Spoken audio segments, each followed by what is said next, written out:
कसम तेरे प्यार की। रोको रोको रोको रोको रोको रोको रोको।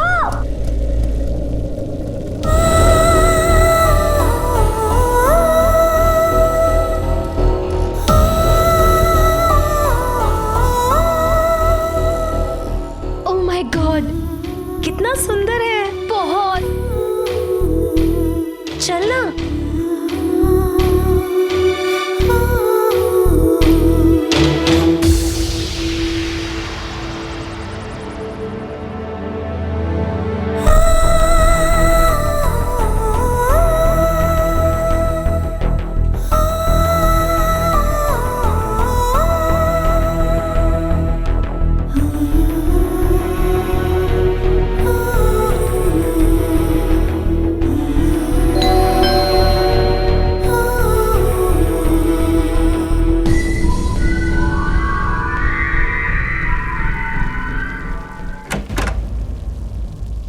यस मैम, आपको किससे मिलना है?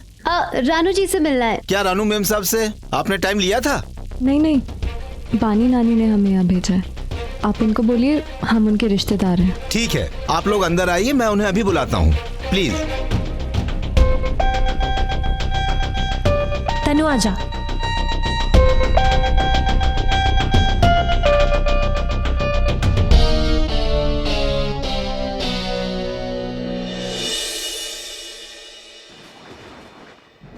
कितना सुंदर घर है दीदी, सो ब्यूटीफुल। दीदी ये घर है। माय गॉड दीदी, हम कहाँ गए? कितना बड़ा है यार, कितना बड़ा घर है। कौन? Melvin ma'am. आ जाओ अंदर। क्या बात? मैम, आपसे मिलने के लिए नीचे 3 लड़कियां आई हैं। वो आपसे मिलना चाहती हैं। लड़कियां? इतनी रात को? कौन है? वो बता रही हैं कि कोई बानी मैम साहब ने उन्हें भेजा है। बानी? मॉम सुनो, मैं आप ही के पास आ रहा था। अच्छा वो आप यहाँ मिल गई। वो क्या है ना, सुनो ना मेरी बात। वो क्या है ना, मेरी भाई से बात हो गई, आप टेंशन मत लो, ठीक है? वो घर थोड़ा लेट आएंगे, काम में बिजी है। ओके मॉम, आप समझ रहे हो ना क्या कह रहा हूँ? मॉम आप टेंशन मत लो। मॉम सुन रहे हो ना? मॉम ए यार, ये औरतें कितनी अजीब होती हैं यार, सीरियसली। और जब वो खास करके बीवी बन जाए ना तो सबसे ज्यादा अजीब हो जाए। बानी की बच्ची। मैंने आहाना का साथ दिया, इसलिए लगता है राणो अभी तक नाराज है। राणो कहाँ जा रही है? कहाँ जा रही है इस वक्त? मैं दरवाजे पर जा रही हूँ। राम बता रहा था कि बानी ने कोई लड़कियां भेजी है। बानी ने? लड़कियां? कौन लड़कियां?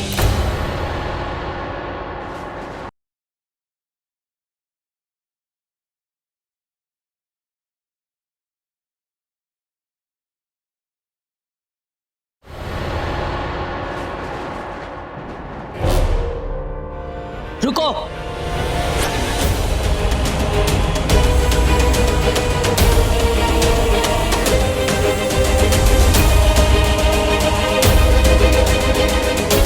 ये कौन है? ये इस घर की मालकिन है। कौन हो तुम? और ये फोटो को क्यों हाथ लगाया तुमने? वो बहुत हवा चल रही थी ना, तो फोटो नीचे गिर गई। मैं तो बस इसे ऊपर रख रही थी। आंटी जी, आंटी जी, नमस्ते आंटी। नमस्ते। मैं निधि, ये विधि। वो एक्चुअली क्या है ना, मैंने तनुजा को मना किया था, ऐसे किसी की चीजों को हाथ नहीं लगाते, पर ये सुनती नहीं है किसी की बात। सॉरी आंटी, मैं इसको डांटूंगी, इसके लिए sorry. Sorry aunty, really sorry. कोई बात नहीं।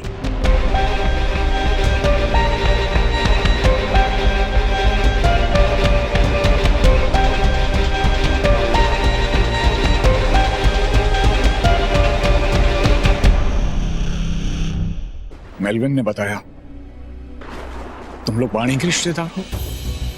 हाँ। क्या रिश्ता है तुम लोगों का बानी से? और तुम लोग यहाँ पर क्या कर रही हो? जी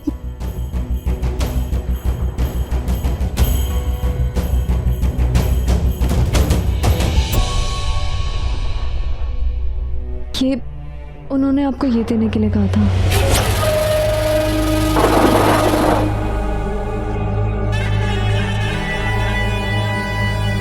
रानू जी, सबसे पहले मैं आपसे, राजवीर जी से और आपके पूरे परिवार से माफ़ी मांगती हूँ। बहुत पाप किए हैं मैंने। लोग सही कहते हैं, भगवान की लाठी में आवाज़ नहीं होती। भगवान ने मेरे पापों की सज़ा दे दी मुझे। जैसे मेरी बेटी और मेरी वजह से आपका ऋषि जिंदा लाश बन गया, वैसे ही भगवान ने मेरी नेहा और उसके पति सैंडी को भी जिंदा लाश बना दिया। दोनों का बहुत भयानक एक्सीडेंट हुआ है और अब दोनों कोमा में हैं।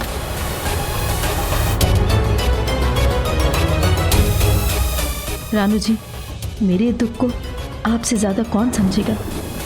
अपने बच्चे को जिंदा लाश बना देखना क्या बीतती है एक माँ के दिल पे, एक माँ ही समझ सकती है। 20 साल हो गए रानू जी। इन 20 सालों में किसी से दोस्ती नहीं की मैंने। भगवान ने एक ही सच्ची दोस्त दी थी मुझे, आप। पर मैंने ही लालच में आकर आपकी दोस्ती खो दी। माफ़ कर दो रानू जी, मैं बहुत शर्मिंदा हूँ। पर मैंने जो बुरे कर्म किए, मुझे भी उसकी सज़ा मिल गई है। भगवान ने मुझे भी नहीं छोड़ा। मैंने आपको धोखा दिया, भगवान ने बदले में मुझे कैंसर दे दिया।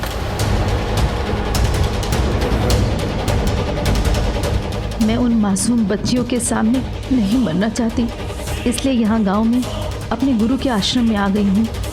पास में ना पैसा है ना परिवार, और तो और मेरी चिता में आग देने वाला भी कोई नहीं।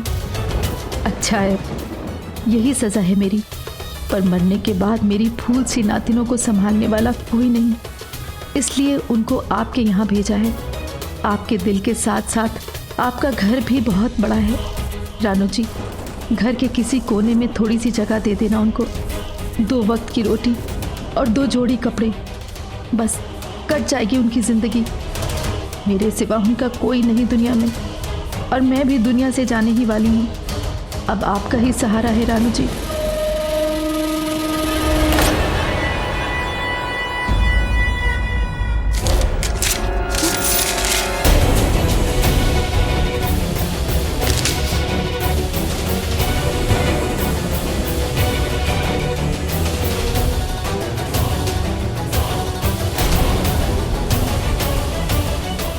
बड़ी समझती क्या है?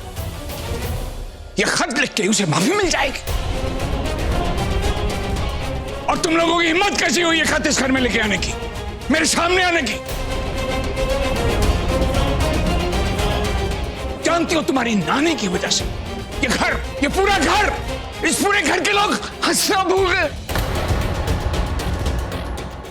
पिछले 20 साल से मातम मनाया जा रहा है इस घर में तुम्हारी नानी की वजह से।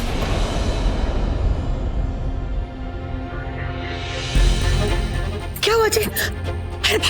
आप बैठ जाओ जी, आप बैठो, आप प्लीज चिल्लाओ मत। बैठो बैठो आराम से, आप मत चिल्लाओ प्लीज, आपकी तबीयत खराब हो जाएगी। बर्दाश्त की भी हद होती है। बानी ने कम किया था जो अपनी नातिनों को भेज दिया हमारे जख्म ताजा करने के लिए। प्लीज प्लीज मत चिल्लाओ। मेरी अंकल जी, आप प्लीज घबराइए मत, आपकी तबीयत खराब हो जाएगी। हम लोग यहाँ पर एक पल नहीं रुकेंगे, हम लोग चले जाएंगे यहाँ से। तुम्हारी नानी ने मेरे बेटे ऋषि की जिंदगी बर्बाद कर दी, मार दिया उसे, जीते जी मार दिया मेरे बेटे ऋषि को।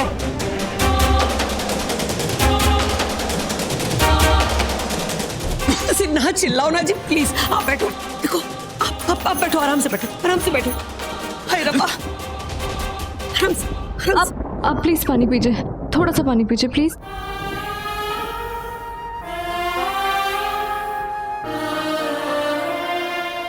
प्लीज आप गुस्सा मत होइए।